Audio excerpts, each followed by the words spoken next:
इस कार्यक्रम के पुण्यार्जक हैं स्वर्गीय श्री सवाईलाल जैन जी की 21वीं पुण्य स्मृति पर श्रीमती चिंतामणि सवाईलाल जैन परिवार, कन्नौज, मुंबई।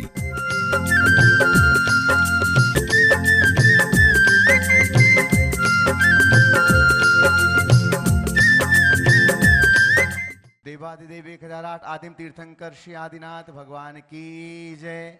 चैतन्य चमत्कारी श्री चंदा प्रभु भगवान की जय। परम शांति विधायक श्री शांतिनाथ भगवान की जय। चिंतामणि श्री पार्श्वनाथ भगवान की जय। वर्तमान शासन नायक श्री महावीर भगवान की जय। 24 तीर्थंकर भगवंतों की जय।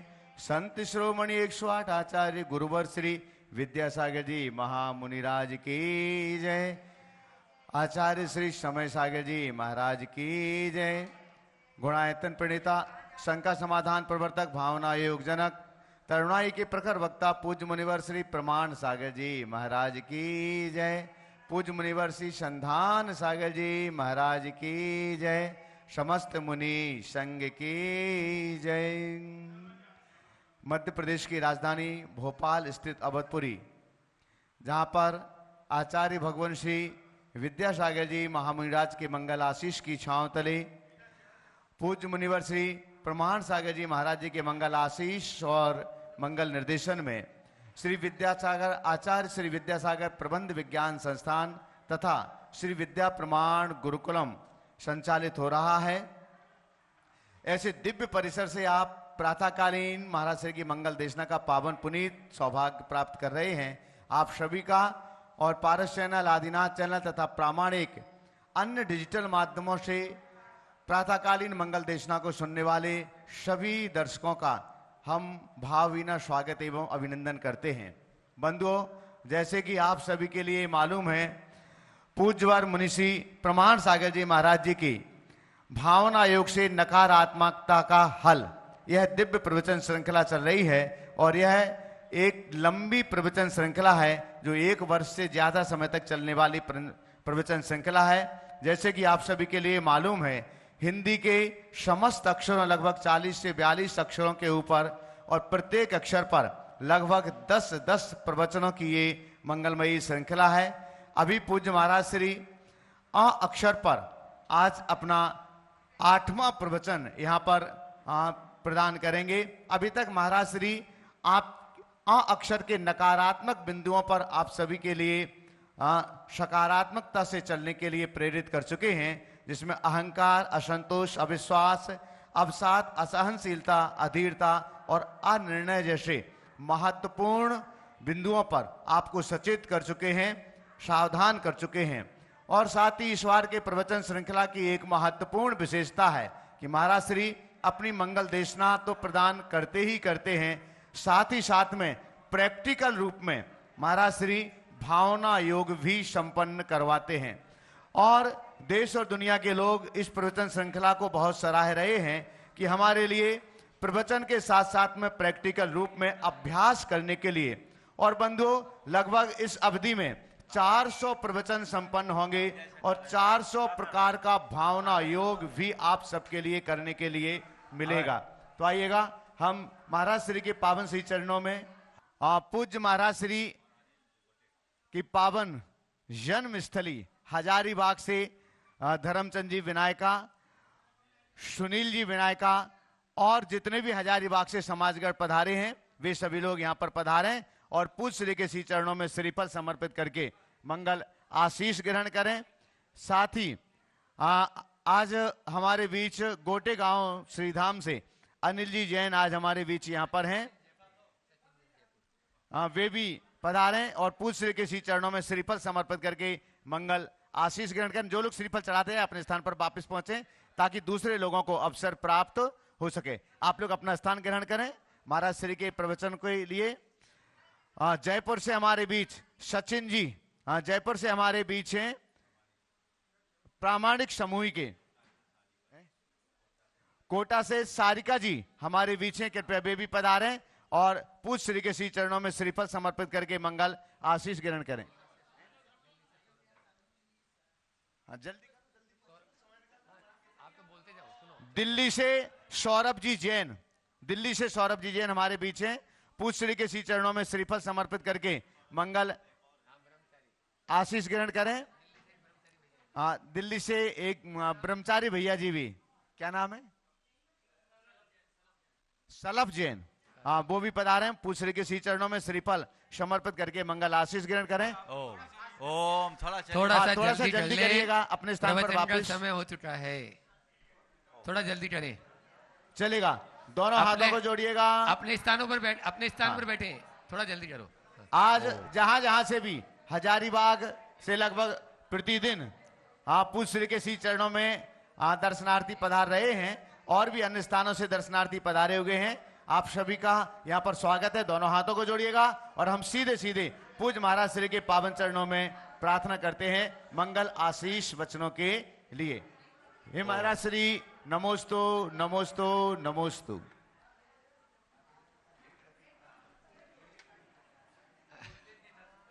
चलो ओम। चलिए, दोनों हाथों को जोड़िएगा।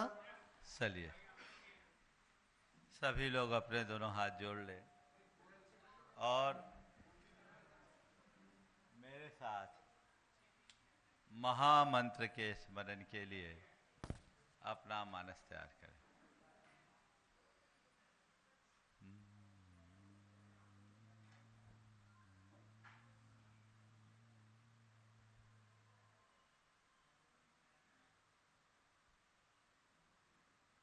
नमो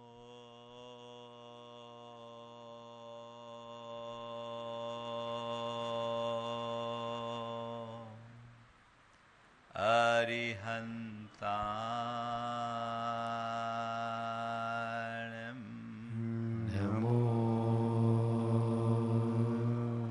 अरिहन्ताणं नमो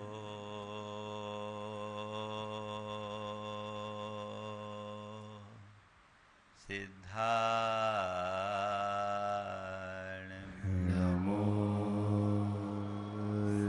सिद्धाणं नमो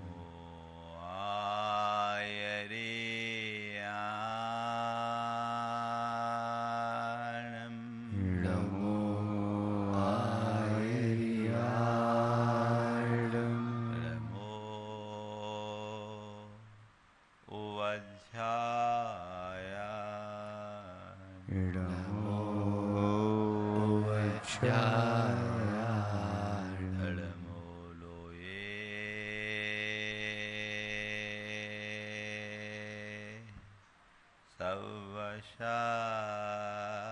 सवशाहुनं नमो लोये शवशाहुनं एसो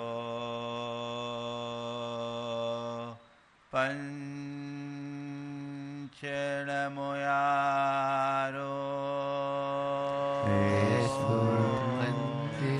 नमो यारो सर्वपावपणाशिनो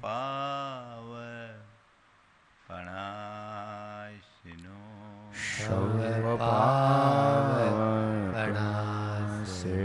मङ्गलाळं च सवेसिं मङ्गलाळं च शवेशिं परमं हो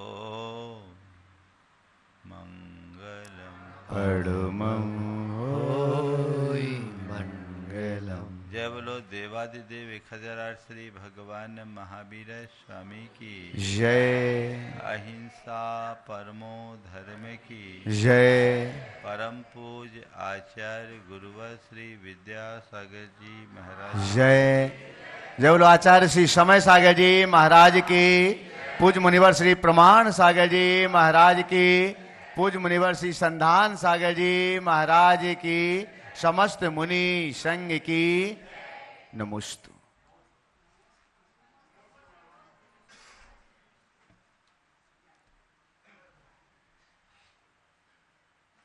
हमारे जीवन में दो तरह की धारा है। एक वह जो अपनी दिशा में गतिमान होकर परिपूर्णता को प्राप्त होती है और दूसरी वह जो दिग्भ्रमित होकर नष्ट भ्रष्ट हो जाती है।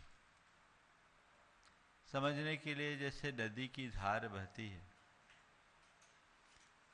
अपने लक्ष्य से अनुबंधित होकर सतत प्रवाहित होती है, तो वह धारा विशाल सागर में परिवर्तित हो जाती है।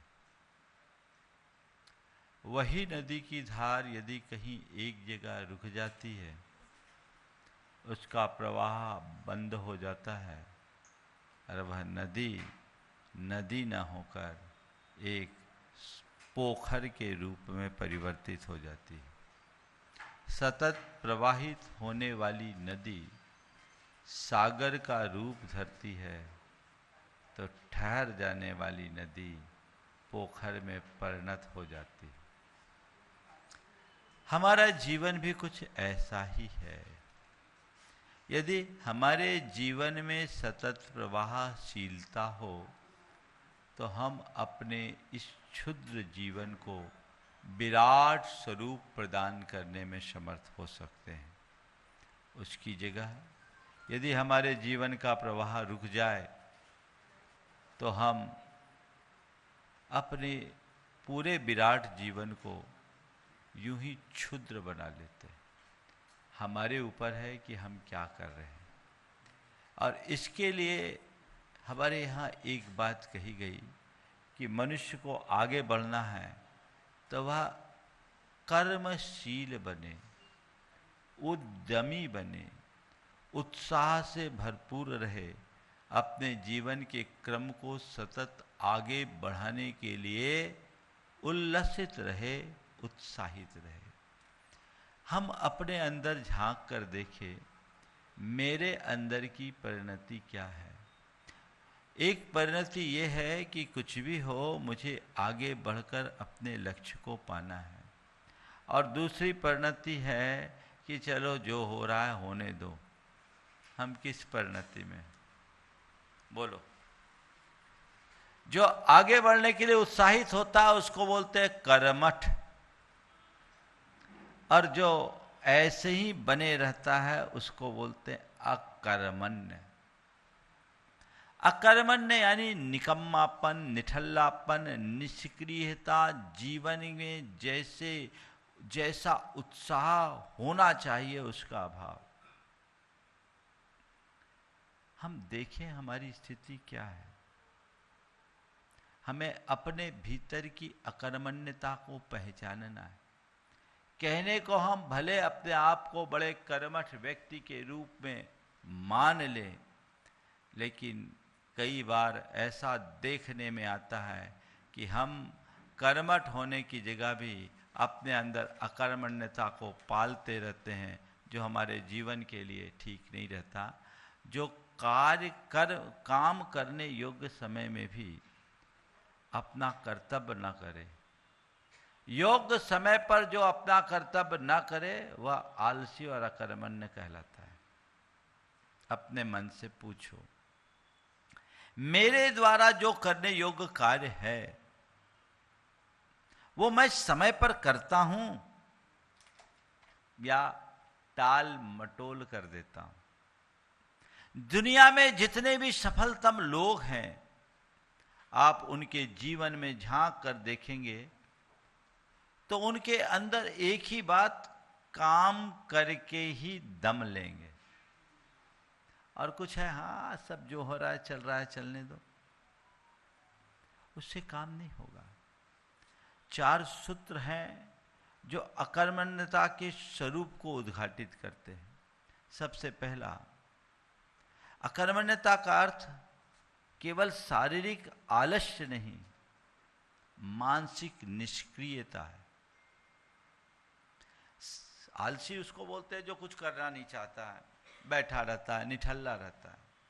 लेकिन अकर्मण्यता जब हावी होती है तो शारीरिक आलस के साथ मानसिक निष्क्रियता भी बढ़ जाती है। सब ठीक है, छोड़ दो, चलेगा। हमारे अंदर ऐसी परिणति तो नहीं है। संत कहते जीवन को ऊंचा उठाना है तो अकर्मण्य नहीं, कर्मी योगी बनने का लक्ष्य रखो। यदि तुम चीजों को बस जो जैसा चल रहा है चलने दो, तो तुम अपने जीवन में जो अर्जित करना चाहते हो या जिसके लिए तुम्हारा जन्म हुआ उसे हासिल नहीं कर पाओगे। यदि अपने जीवन के चरम लक्ष्य को प्राप्त करना चाहते हो, जीवन को चरम ऊंचाई तक पहुंचाना चाहते हो, अपने जीवन के मूलभूत उद्देश्य को हासिल करना चाहते हो, तो मन में सतत उत्साह रहना चाहिए काम करके आगे बढ़ने का। दूसरा लक्षण है कर्म के समय तटस्थ रहना, अपनी क्षमता को नकार देना। जो हो रहा है देखते हैं, हम क्या कर सकते हैं, चलो चलने दो। नहीं, जब हम कोई काम करें तो अपनी शक्ति, अपनी क्षमता, अपनी योग्यता को उद्घाटित करे, विकसित करे, उसका भरपूर इस्तेमाल करके अपने लक्ष्य को साकार करने का प्रयत्न करे।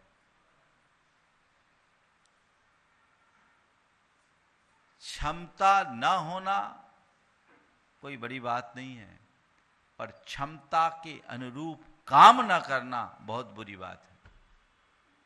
अपनी जितनी क्षमता है उसका दोहन करो, अपनी जितनी योग्यता है उसे उद्घाटित करो, उसे सही दिशा में नियोजित करो, तब जीवन उपलब्धि में जाएगी। कुछ लोग हैं जो होगा देखा जाएगा, क्या, चलो जो होगा देखा जाएगा। ये भी अकर्मण्यता को बढ़ाने वाली बात है। जो होगा देखा जाएगा ये दिमाग से हटाओ। जो मैं चाहता हूं वो मुझे करना है, ये अपने दिमाग में बिठाओ। क्या होगा इसमें चित्त को उलझाने की बजाय क्या करना है इसे मन में बिठाओ, आगे बढ़ोगे। जीवन में जितने भी लोग हैं वो यही करते हैं, आगे बढ़ने की कोशिश करनी चाहिए। हमें अपने पुरुषार्थ पर विश्वास रखना चाहिए और ये दिमाग में बिठाना चाहिए कि मैं स्वयं अपना करता हूं, मैं स्वयं खुद का भाग्य विधाता हूं, है ना। बहुत सारे बच्चे ढंग से पढ़ाई नहीं करते, परीक्षा हो गया, चलो दे आओ पेपर, जो होगा देखा जाएगा। अरे ऐसे करोगे तो कदाचित खींचतान के पास भले हो जाओ, लेकिन जीवन में आगे नहीं बढ़ पाओगे। ढंग से पढ़ें, मुझे पढ़ करके न केवल परीक्षा में परिणाम प्राप्त करना है, अपितु जीवन में कुछ अच्छा अर्जित भी करना है, कुछ अच्छी सीख भी पाना है। ये ध्येय और दृष्टिकोण जिस मनुष्य के मन में बैठ जाता है वो कभी भी घबराता नहीं। हमेशा ध्यान रखना, अपने योग्य पुरुषार्थ करना चाहिए। जो होगा देखा जाएगा, ये उदारता नहीं, ये अकर्मण्यता है। हम जो करेंगे वही होगा, ये धारणा अपने मन में बनाओ, तब अपने जीवन को आगे बढ़ाया जा सकता है। अब इसका कारण क्या है? कुछ जो लोग काम करते हैं उनकी टेंडेंसी ऐसी होती है। क्यों व्यक्ति अकर्मण्य होता है? आज लोगों में अकर्मण्यता बढ़ाने के लिए एक ऐसा दर्शन बहुत ज्यादा प्रचारित होता जा रहा है, वह सब कुछ पहले से तय है, मैं क्या कर सकता हूं, जिसको आप लोग बोलते हैं नियतवाद का दर्शन। जो जो होना है सब पहले से तय है। इस दर्शन ने, इस दृष्टिकोण ने हमारी पूरी युवा पीढ़ी को निठल्ला बना दिया, अकर्मण्य बना दिया। उसके अंदर जो स्वयं को आगे बढ़ाने की क्षमता थी उसे मंद कर दिया। उसकी कर्मठता, क्रियाशीलता, उत्साह और उमंग को छीन कर दिया। हमें इससे बाहर निकलना होगा, हमें इससे बाहर निकलना होगा। एक बार एक युवक मेरे पास आया, बोला महाराज जी, हमने सुना है कि जो कुछ होना है सब भगवान के ज्ञान में पहले से झलक गया, भगवान तो सर्वज्ञ। हमने कहा भगवान तो सर्वज्ञ, तो महाराज जी हमारा जो कुछ होना है, हो रहा, हुआ है और हो रहा है सब तो भगवान के ज्ञान में, भगवान तो त्रिकालज्ञ है। हमने कहा त्रिकालज्ञ है, तो महाराज जी जब सब कुछ होना है, हो रहा है, सब भगवान के ज्ञान में आ ही गया है, तो हम प्रयास क्यों करें? हम प्रयास क्या करें, सब कुछ होना है, जो होना है सो होना है। मारीच को 363 मत फैलाना था, ये भी तय था, और उन्हें महावीर बनना था, ये भी तय था। दीपायन को द्वारिका जलाना था, ये तय था। सो चला, जो होना है सो है। मैंने कहा भैया तुम्हारी बात अपनी जगह सही हो सकती है, पर मुझे तुम्हारी बात से ज्यादा भगवान की बात अच्छी लगती है। भगवान ने हमारे लिए क्या कहा इसको तो देख। भगवान ने कहीं ये कहा क्या कि तू कुछ कार्य का उद्यम मत कर, जो होना है सब मेरे ज्ञान में है? भगवान ने ऐसा कहा क्या? किसी तत्वोपदेश में ऐसी कोई बात आई कि जो होना है सब मेरे ज्ञान में है, तू तटस्थ होकर बैठ जा, कुछ मत कर? भगवान ने ये कहा कि यदि तुझे अपना कल्याण करना है तो पडिवज्जदु सामन्नम यदि इच्छति दुख परिमोक्षम। अगर तू दुखों से मुक्त होना चाहता है तो सामान्य को अंगीकार कर, रत्नत्रय को धारण कर, मोक्ष मार्ग में प्रवृत्त हो, पुरुषार्थी बन, उद्यम कर, आगे बढ़। ये किसका उपदेश है? भगवान का उपदेश। तो भगवान के ज्ञान में क्या है इससे हमें कोई प्रयोजन नहीं, भगवान के उपदेश में क्या है हमारा प्रयोजन तो केवल उससे है, और हमें उसे ही अपना करके चलना चाहिए। भगवान ने कहा कि तुझे आगे बढ़ना है तो अशुभ से हट करके शुभ का आलम्बन ले, पर से हट करके निज में रमने का अभ्यास कर, राग भाव को त्याग कर बीत राग भाव में आगे बढ़, आलस को समाप्त करके उत्साह और पुरुषार्थ को जगा। ये है ना। तो ये जो है, जो होना है सब फिक्स है। ये चीजें दिग्भ्रमित करने वाली। एक युवक एक बार मेरे पास आया, उसकी माँ इस बात की गाढ़ श्रद्धानी थी कि जो कुछ होना है सब तय, सब भगवान के ज्ञान में। पिता नहीं थे, माँ शिक्षिका थी। बेटे को माँ की यह प्रवृत्ति पसंद नहीं थी। महीना आया, तनख्वाह आई। तनख्वाह मिलने के बाद माँ ने बेटे को महीने भर का राशन पानी लाने के लिए पैसे दिए। वो लड़का सीधे मेरे पास आ गया 250 किलोमीटर दूर, माँ को बिना सूचना दिए। मुझे भी नहीं मालूम, 5 दिन से था। ये पुरानी बात है, उस समय मोबाइल नहीं था, 1994 की बात, 90 की बात। वो मेरे पास आ गया, आता जाता था, हमेशा आता जाता था, तो हमने कहा रूटीन में आया गया होगा, कोई बात नहीं। 5 दिन तक उसने घर में कोई सूचना नहीं दी, और घर पूरे लोग बिल्कुल घबरा उठे कि बेटा कहाँ गया, कहाँ गया, कहाँ गया। मालूम पड़ा कि यहाँ है। माँ घबराए हुए आई और आकर के पूछी कि बेटा तू यहाँ क्यों आ गया और कोई सूचना नहीं दिया, हम कितने परेशान हो गए। बेटे ने कहा माँ परेशान क्यों हुई, ये सब तो भगवान के ज्ञान में पहले से झलका हुआ है। तू परेशान क्यों हुई, ये सब भगवान के ज्ञान में पहले से झलका हुआ था।